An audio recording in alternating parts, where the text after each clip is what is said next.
Hello students, कैसे हो आप सब। मैं आपकी मेंटोर, आपकी teacher Priyanka Panchal. Welcome to all of you. तो आज शुरू करते हैं हम बायोलॉजी का लेक्चर और चैप्टर का नाम है रिप्रोडक्शन इन ऑर्गेनिज्म। ठीक है, इससे पहला जो हमारा पार्ट था वो थोड़ा हो गया था, जिसमें हमने रिप्रोडक्शन इन ऑर्गेनिज्म में पढ़ा था what is reproduction, need of reproduction क्या होता है, एंड लाइफ स्पैन क्या है, अलग अलग एनिमल्स के लाइफ स्पैन किस तरह से वेरी होते हैं। उसके बाद मल्टी सेल्यूलर रिप्रोडक्शन कैसा होता है, या फिर यूनिसेल्यूलर रिप्रोडक्शन किस तरह से होता है। ठीक है, तो अब शुरुआत करते हैं नेक्स्ट टॉपिक से। चलिए देखते हैं।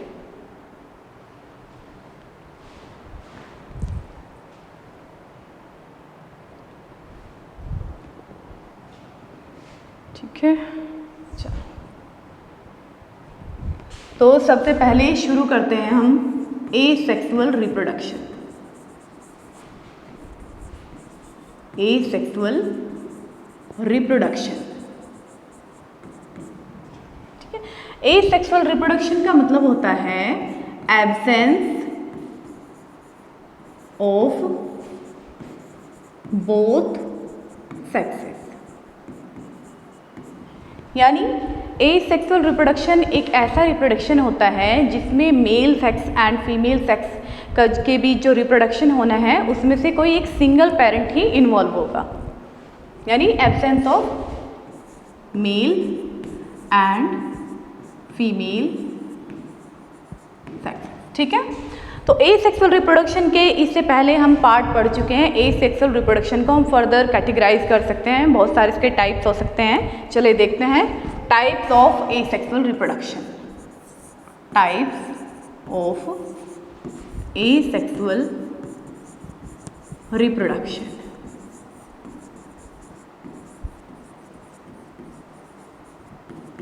सबसे पहले नंबर 1 पे आता है बाइनरी फिजन। बाइनरी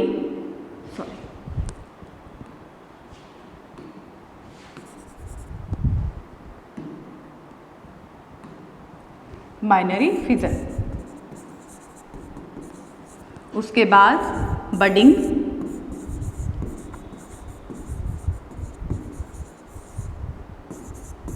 रीजनरेशन,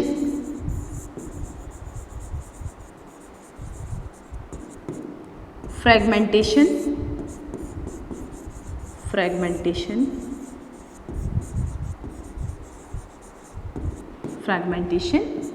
और स्पोर फॉर्मेशन।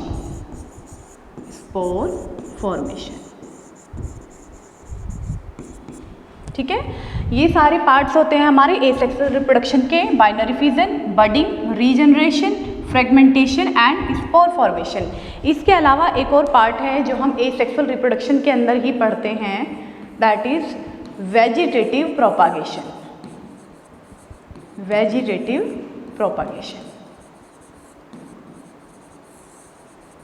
इससे पहले हम सारे all reproduction are done by in previous chapter. Now we are starting from the vegetative propagation. सबसे पहले हम समझते हैं vegetative propagation क्या होता है। सबसे पहले it is a part of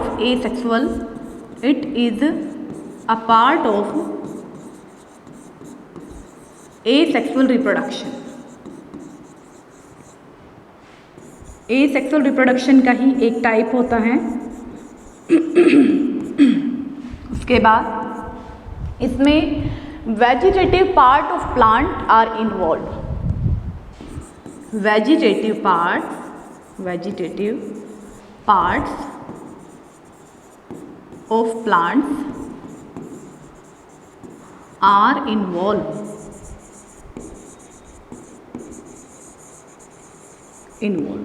ठीक है, तो vegetative propagation is another type of asexual reproduction. और इसमें क्या होता है, इसमें जो वेजिटेटिव पार्ट होते हैं प्लांट के वो इन्वॉल्वमेंट होता है उनका।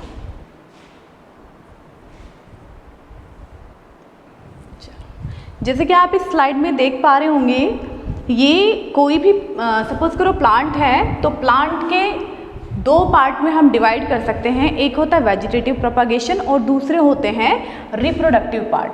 जो वेजिटेटिव प्रोपागेशन के लिए प्रोपागेशन। वेजिटेटिव प्रोपागेशन के लिए जो मैंडेटरी प्लांट्स के पार्ट्स होंगे that are leaves, stems and roots. Clear? उसके बाद अगर हम रिप्रोडक्टिव पार्ट की बात करें, किसी भी प्लांट का जो रिप्रोडक्टिव पार्ट हो सकता है, plant reproductive part, flower, fruits and seeds.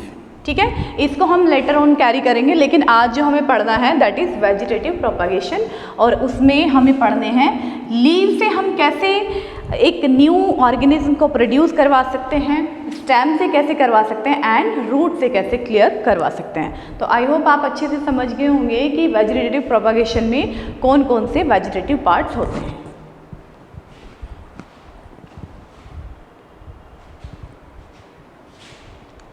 देखिए, एक स्लाइड और है, वेजिटेटिव प्रोपागेशंस के बारे में थोड़ा सा और बताना चाहूँगी। इसमें क्या होता है, जो वेजिटेटिव प्रोपागेशन के लिए जो मेन प्लांट होता है, मेन प्लांट से जो स्टॉलन निकल रहे हैं, ठीक है, stolen is the example of of a plant and runner is यहाँ पे क्या होगा, जो नया प्लांट है उससे क्या होंगे, जो रनर हैं वो एक नया प्लांट ग्रो कर रहे हैं और उससे दोबारा से जो रूट हैं वो डेवलप होके एक नए प्लांट को प्रोड्यूस करवा रहे हैं। ठीक है, तो ये होता है वेजिटेटिव रिप्रोडक्शन या वेजिटेटिव प्रोपागेशन।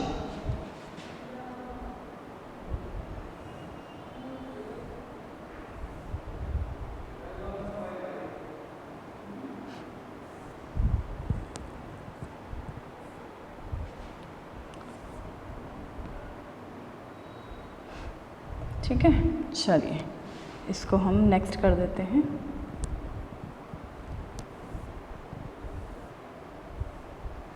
पेन हम दूसरा चेंज कर लेते हैं, चलो रेड ले लेते हैं। ठीक है, तो वेजिटेटिव प्रोपागेशन के लिए क्राइटेरिया क्या होता है, criteria for selection of vegetative reproduction और प्रोपागेशन।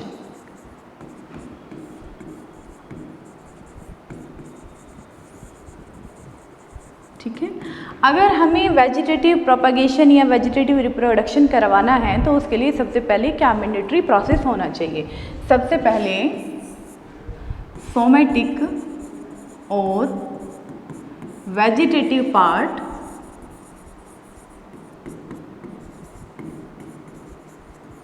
मैंडेटरी है। ठीक है, उसके बाद these part should have bud।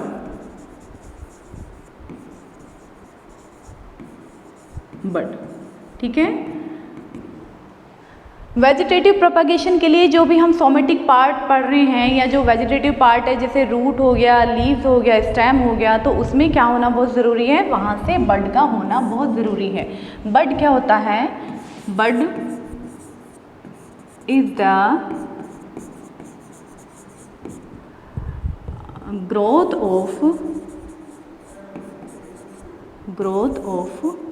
Growth में आप इसको आउटर ग्रोथ भी बोल सकते हो और इनर ग्रोथ भी बोल सकते हो। आउटर ग्रोथ और inner growth of A plant, inner growth of A plant. ठीक है, जो सपोज करो ये एक प्लांट है, ठीक है, प्लांट्स पे अगर कहीं पे axil of the tip of a leaf और stem of a leaf at the tip of stem,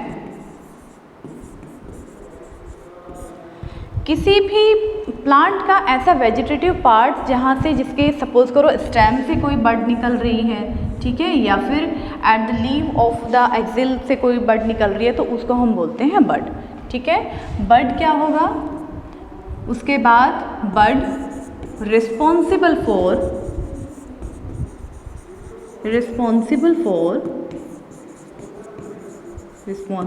the production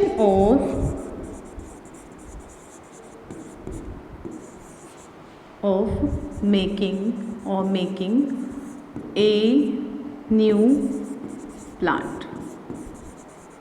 ठीक है, बट जो है बट रिस्पॉन्सिबल होती हैं किसी भी नए प्लांट को ग्रो करवाने में। ठीक है, उसके बाद हम पढ़ेंगे types of vegetative propagation. Vegetative propagation और reproduction. It is divided into two categories. One is natural vegetative propagation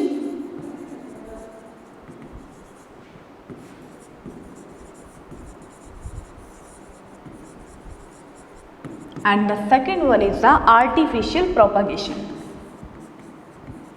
Artificial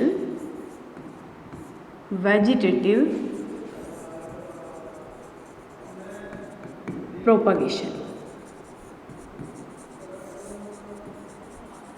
ठीक है, तो वेजिटेटिव प्रोपगेशन जो है उसको हम फर्दर टू कैटेगरी में डिवाइड कर सकते हैं। One is the natural vegetative propagation and the another one is the artificial vegetative propagation. अगर हम नेचुरल वेजिटेटिव प्रोपगेशन की बात करें, natural vegetative propagation is a type of propagation where the plant naturally या by their own self they are growing naturally, where the plants produce a new plant by their own। ठीक है, एक ऐसा process जहाँ पे plant जो हैं वो खुद ही रिस्पॉन्सिबल होते हैं अभी एक नए प्लांट को सिंथेसाइज करवाने के लिए। ठीक है, और इसमें नो इन्वॉल्वमेंट ऑफ, इसमें कोई भी इन्वॉल्वमेंट नहीं होगा ह्यूमन बीइंग का। No involvement of human beings. ठीक है, उसके बाद अगर हम बात करें artificial vegetative propagation. Artificial vegetative propagation का मतलब होता है जहाँ पे इन्वॉल्वमेंट होगा ह्यूमन बीइंग्स का। Involvement of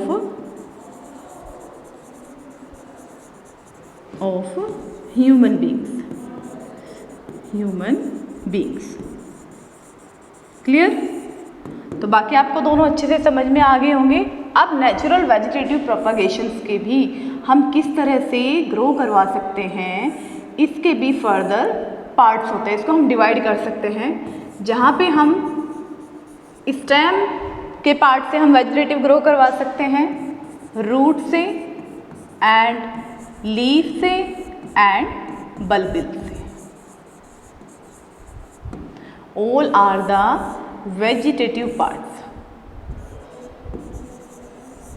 vegetative parts of a plants.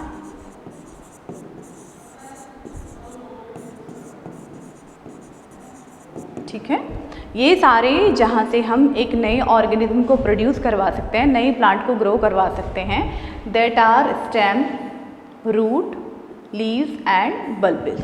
ठीक है, अब उसके बाद हम पढ़ते हैं artificial propagation. Artificial propagation where the involvement of the human beings. आप देख चुके हैं, पहले पढ़ चुके हैं। आर्टिफिशियल मीन्स मतलब जो जहाँ पे कहीं ना कहीं मैन का इन्वॉल्वमेंट होगा, और इसमें हम आर्टिफिशियल खुद से जो है उसको एक नया जो है प्लांट जो है वो ग्रो करवाने की कोशिश करेंगे। और इसके भी हम फर्दर कैटेगराइज कर सकते हैं कटिंग्स में, कटिंग, लेयरिंग एंड ग्राफ्टिंग। ठीक है, तो तीन तरह से होता है artificial vegetative propagation. One is cutting, layering and grafting. मैं आपको इसके कुछ डायग्राम्स दिखा देती हूँ।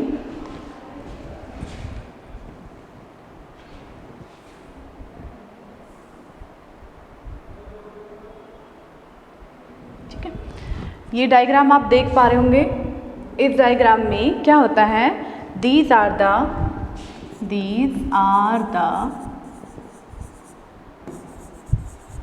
सब एरियल स्टेम।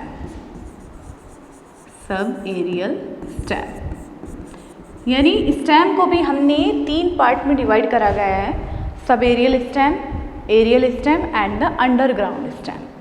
तो ये सारे जो एग्जाम्पल आपके एनसीईआरटी में दिया गया है, रनर, देखो रनर किस तरह से होता है। रनर में एक प्लांट है, ठीक है, ये प्लांट है और यहाँ से इसका स्टेम जो है निकल के एक नए प्लांट को ग्रो करवाता है। उसके बाद ये भी रिस्पॉन्सिबल होता है किसी और न्यू प्लांट्स को ग्रो करवाने के लिए। ठीक है, रनर हो गया। उसके बाद स्टॉलन होता है जो दूसरा इम्पोर्टेंट एग्जाम्पल है सब एरियल रूट का। इसमें स्टॉलन में क्या होता है, जो आपकी एडवेंटिशियस रूट्स होती हैं, ठीक है, adventitious roots are important for the making of a new plant. ठीक है, तो यहाँ पे स्टॉलन से आप देख रहे हैं adventitious roots are growing and the new plants are form. ठीक है, उसके बाद हम बात कर लेते हैं सकर की।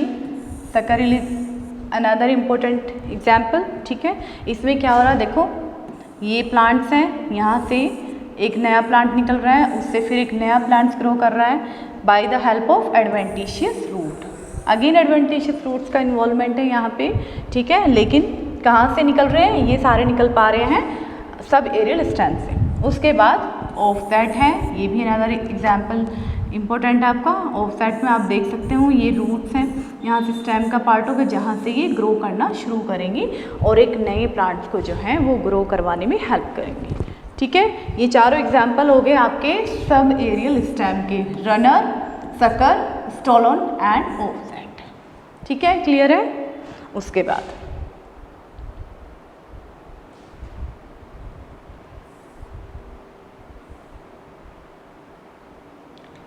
बाद मैं थोड़ा सा बता देती हूँ।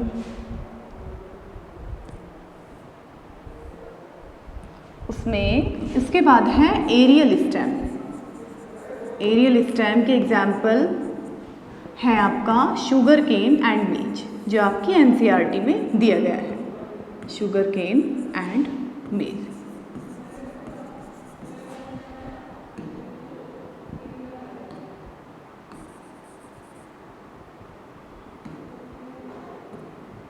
Sugar cane. ठीक है, ये 2 एग्जाम्पल हैं आपके जो एरियल स्टेम में है।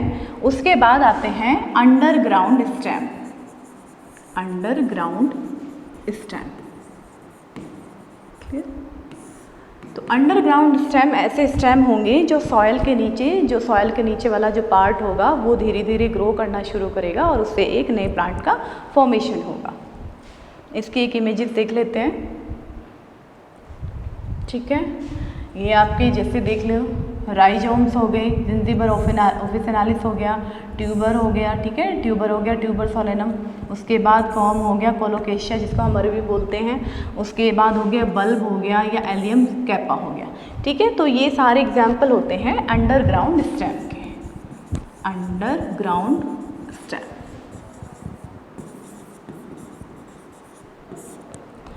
बहुत इंपॉर्टेंट एग्जाम्पल हैं आपके नीट पर्पस से या आपके स्टेट बोर्ड के पर्पस से। तो आपको ये अच्छे से याद होनी चाहिए कि एरियल स्टेम कौन से होंगे, अंडरग्राउंड स्टेम कौन से होते हैं और आपके सब एरियल स्टेम कौन से होते हैं। तो सब एरियल में हम पढ़ चुके हैं, रनर होता है, ऑफसेट होता है, स्टॉलन होता है, सकर होता है। ठीक है, एरियल स्टेम में आपका शुगर केन और मेज होगा।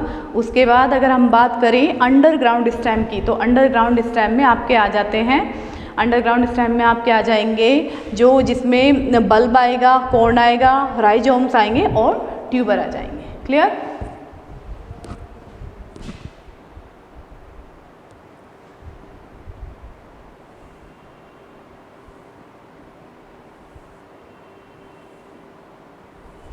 ठीक है, उसके बाद अगर हम वेजिटेटिव प्रोपागेशन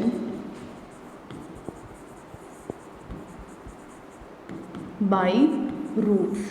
ठीक है, तो रूट्स के लिए जो नेसेसरी होती हैं these are the adventitious roots. Adventitious roots, adventitious roots में अभी अभी आपने देखा जैसे सोलरम ट्यूबरसम हो गया, ठीक है, अरबी हो गया, कोलेसम हो गया, या राइजोम्स हो गया, जिंजिबर ऑफिसिनालिस हो गया, ये सारे एग्जाम्पल होते हैं रूट्स के। ठीक है, वही सेम डायग्राम में दिखा देती हूँ एक बार।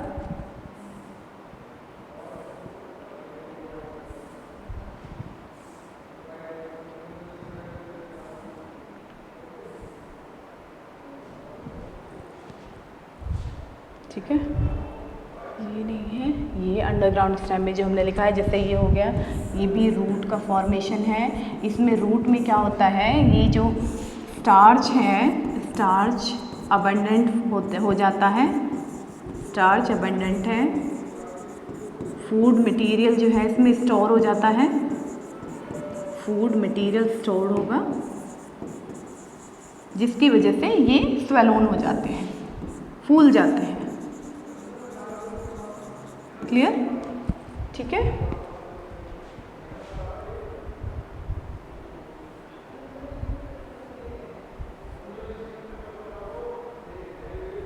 एक एग्जाम्पल दिया है आपका बल्बिल का। ठीक है, बल्बिल क्या होता है? ठीक है, बल्बिल मैं आपको बता देती हूँ। बल्बिल में अगर किसी प्लांट का जो फ्लोरल पार्ट होता है, फ्लोरल पार्ट ग्रो ना होके एक बल्बिल की फॉर्म में आ जाता है, उसको हम बोलते हैं बल्बिल। फ्लोरल पार्ट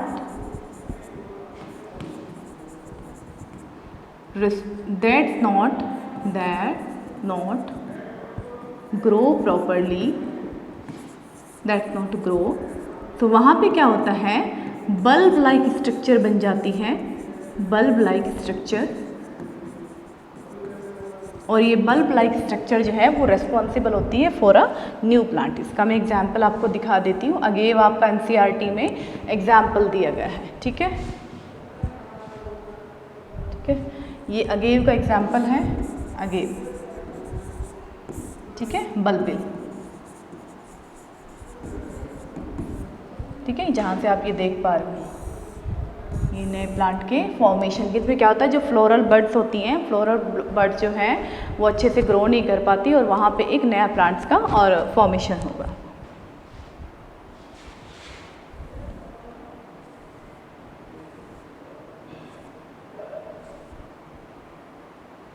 ठीक है, तो हमने वेजिटेटिव प्रोपागेशन पढ़ लिया, by stem, by roots, leaf. Leaf का मैं थोड़ा सा बता देती हूँ। Vegetative propagation, propagation by leaf. ठीक है, ठीक है, लीफ का मतलब अगर आप बहुत सारे इसके आपके घरों में भी आसपास आपने बहुत सारे ऐसे प्लांट देखे होंगे जिसमें आप, अगर आपने देखा होगा तो उसमें छोटे छोटे जो eight the tip of the leaf, suppose करो ये लीफ है, ठीक है, लीफ के टिप पे यहाँ पे कुछ आउटर ग्रोथ बन जाते हैं, कुछ बर्ड्स लाइक स्ट्रक्चर बन जाती हैं। ठीक है, तो ये जो बर्ड होती हैं, buds are responsible for a new plant. ठीक है, इससे इन बर्ड से भी, अगर इन बर्ड्स को हम जो है सॉयल में ग्रो करवा दें, सपोज करो दिस आर द सॉयल, ठीक है, और सॉयल में हमने क्या करा, इन बर्ड्स को अगर हम लगा दें तो यहाँ से भी एक नया प्लांट जो है वो ग्रो कर सकता है। ठीक है, तो ये वेजिटेटिव प्रोपागेशन हो गया बाय द लीफ। अब उसके बाद हम बात करते हैं artificial vegetative propagation, artificial vegetative या फिर रिप्रोडक्शन। ठीक है, ये आप देख लेना। तो इसमें हमने 3 पॉइंट पढ़े थे, कटिंग, लेयरिंग एंड ग्राफ्टिंग। इनका बहुत ज़्यादा आपके एनसीईआरटी में ज़्यादा नहीं दिया गया है, लेकिन सिर्फ आपको सिर्फ ये पता होना चाहिए कि आर्टिफिशियल के वेजिटेटिव प्रोपागेशन के कौन कौन से तरीके हो सकते हैं।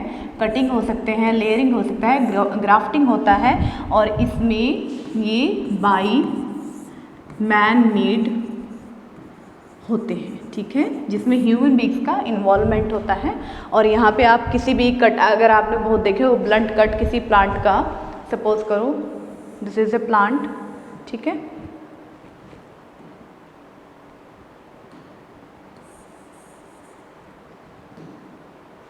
ठीक है, तो प्लांट का अगर हम बात करें, ये स्टेम वाला पार्ट है।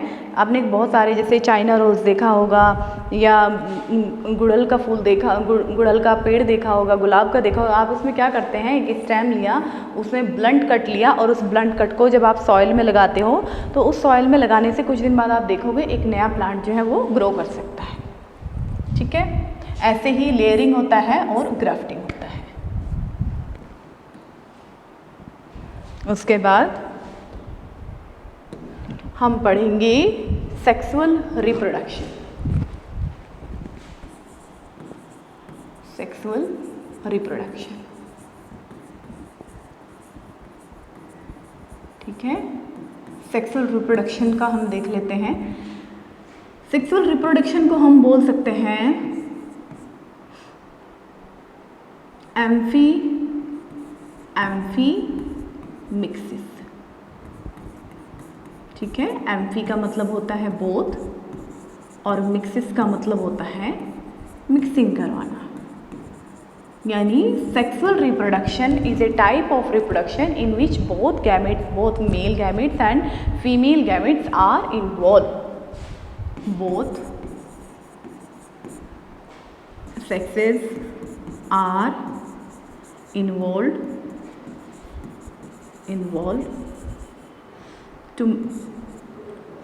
to produce a new offspring, ठीक है। किसी भी न्यू ऑफस्प्रिंग बनने के लिए इसमें दोनों मेल फीमेल गैमेट का होना बहुत ज़रूरी है। इसमें सबसे पहले सपोज करो ये हमारा हो गया मेल गैमेट, ये होता है फीमेल गैमेट, और इन दोनों के फ्यूज़न से जो बनेगा वो बनेगा हमारा जाइगोट, ठीक है।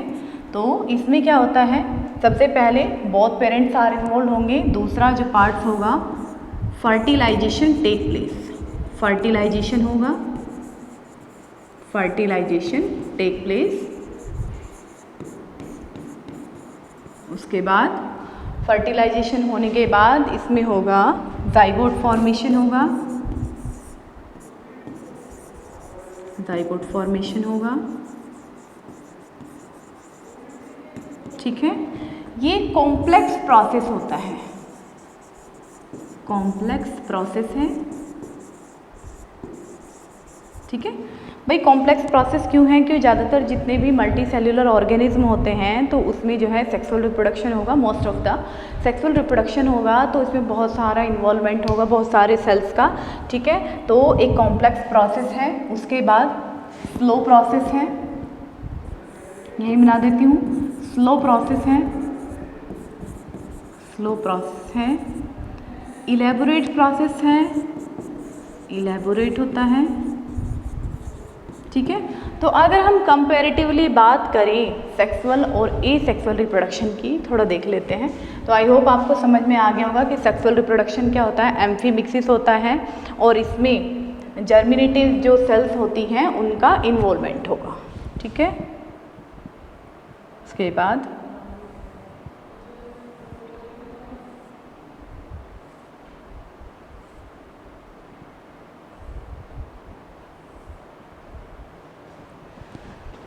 ठीक है, अच्छा चलो ये वाला पेज ले लेते हैं। इस बार हम ब्लू पेज पे करते हैं, स्काई ब्लू पेज पे, ठीक है। इसमें हम क्या लिखने वाले हैं, सेक्सुअल रिप्रोडक्शन, सेक्सुअल रिप्रोडक्शन, ठीक है। बेसिक और की पॉइंट हमारे इसके समझ में आ गए कि सेक्सुअल रिप्रोडक्शन होने के लिए क्या क्या मैंडेटरी है, ठीक है। अब इसके बाद सपोज करो ये 23 क्रोमोसोम्स मेल के हुए, ठीक है। 23 क्रोमोसोम्स जो हैं वो फीमेल के हुए, ठीक है। इनके फ्यूज़न से जो नया ऑर्गेनिज्म बनेगा 46 क्रोमोसोम वाला, जो न्यू ऑफस्प्रिंग बन रहे हैं, न्यू ऑफस्प्रिंग या प्रोजेनी जो बन पा रही हैं, ठीक है, तो इसमें इनहेरिटेंस और वेरिएशंस अकर होंगे या फिर वेरिएशंस आर सीन, ठीक है। भाई वेरिएशन का क्या मतलब होता है? वेरिएशंस का मीनिंग होता है जब जो पेरेंट्स होते हैं, पेरेंट्स से जो ऑफस्प्रिंग है या जो प्रोजेनी है वो थोड़ा डिसिमिलर होगी, ठीक है। वेरिएशन क्यों आते हैं? कॉज ऑफ वेरिएशन, वेरिएशन क्यों आते हैं? बिकॉज टू पेरेंट्स का इन्वॉल्वमेंट है, ठीक है, टू पेरेंट्स इन्वॉल्वमेंट है। अगर दोनों पेरेंट्स का इन्वॉल्वमेंट है तो क्या होगा? दोनों के अपने अपने कैरेक्टर जो हैं वो पास ऑन होंगे, ठीक है, जाइगोट में। उसके बाद crossing over is another factor, crossing over, ठीक है। क्रॉसिंग ओवर आप समझ पा रहे हो कि जब हमारे क्रोमोसोम्स, ठीक है, तो कई बार क्या होता है, जो क्रोमोसोम होते हैं वो एक दूसरे पे ओवरलैपिंग कर देते हैं, या क्रॉसिंग ओवर इस प्रोसेस को हम बोलते हैं, जिसको हम फर्दर क्लास में पढ़ेंगे। तो क्रॉसिंग ओवर में क्या होता है, जो क्रोमोसोम्स होंगे वो ओवरलैप होंगे और यहाँ से जो वेरिएशंस जो हैं वो आ जाते हैं ऑफस्प्रिंग में, ठीक है। उसके बाद इसमें अगर हम बात करें थोड़ा डिफरेंशिएशन की, ठीक है, डिफरेंशिएशन बिटवीन, इसको बोलते हैं बिटवीन, ठीक है, sexual reproduction and asexual reproduction, asexual reproduction, ठीक है। चलो देख लेते हैं। ये हो गया हमारा यहाँ पे सेक्सुअल रिप्रोडक्शन, और यहाँ पे लिख देते हम एसेक्सुअल रिप्रोडक्शन। क्लियर? ठीक है। सेक्सुअल रिप्रोडक्शन कैसा है? एम्फीमिक्सिस है, एम्फीमिक्सिस होता है, एम्फीमिक्सिस जहाँ पे बोथ पेरेंट्स जो हैं वो इन्वॉल्व होंगे। लेकिन जो एसेक्सुअल रिप्रोडक्शन होता है वो होता है एपोमिक्सिस। एपो का मतलब होता है अवे फ्रॉम मिक्सिंग, ठीक है। उसके बाद बोथ पेरेंट हो गया, ये यूनिपेरेंटल होता है, यूनिपेरेंटल होता है। ये हमारा बाईपेरेंटल होगा, बाईपेरेंटल होगा, ठीक है। उसके बाद इसमें गैमीट फॉर्मेशन होंगी, गैमीट फॉर्मेशन। इसमें विद और विदाउट, एसेक्सुअल रिप्रोडक्शन में विद और विदाउट गैमीट फॉर्मेशन हो सकता है, विद और विदाउट।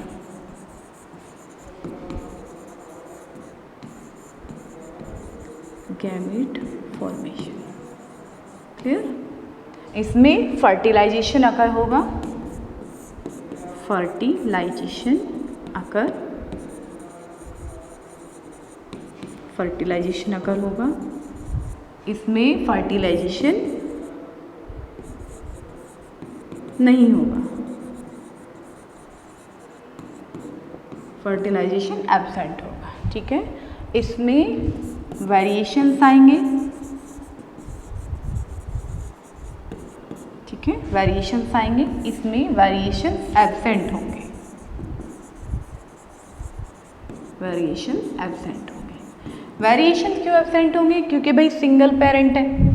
सपोज करो ये एक सिंगल सेल है, ठीक है, तो सिंगल सेल से ही डिवीज़न होके दो सेल्स बन पा रहे हैं। तो जो ये दो सेल्स बनी हैं, this is a parent body, parent body, और ये हमारे होते हैं दो daughter cells, two new daughter cells होती हैं, डॉटर सेल्स होती हैं जो बिल्कुल एग्जैक्ट कॉपी होती है अपने पेरेंट की, ठीक है।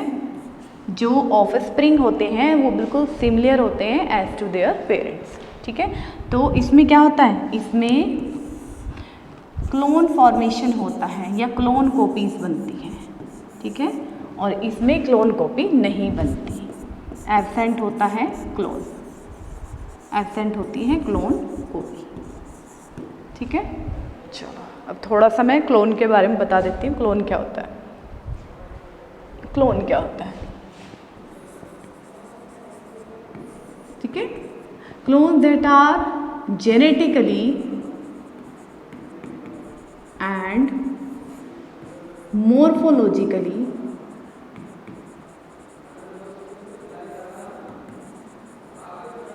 similar